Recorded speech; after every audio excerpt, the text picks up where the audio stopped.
Bull market versus bear market, what they really mean.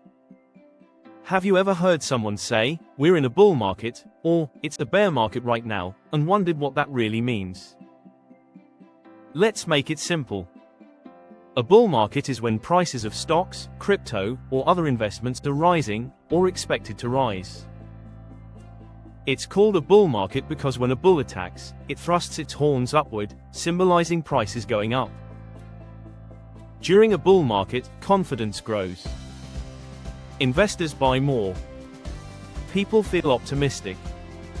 Companies report strong profits, and the market energy feels positive and unstoppable. Sometimes, bull markets can last for years. Like after 2009, when markets steadily climbed as economies recovered. Then there's the bear market. The opposite side of the cycle. When a bear attacks, it swipes its paws downward, a symbol of prices falling.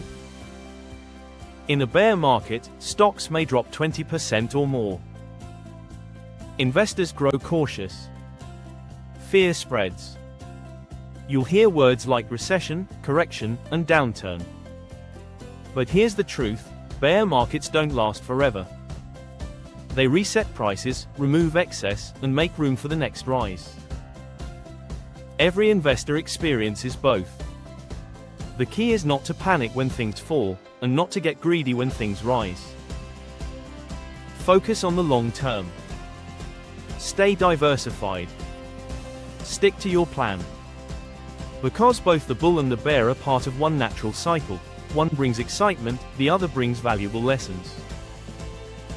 So whether the market is charging upward or slowing down for a while, stay calm, stay informed, and remember, time in the market always beats timing the market.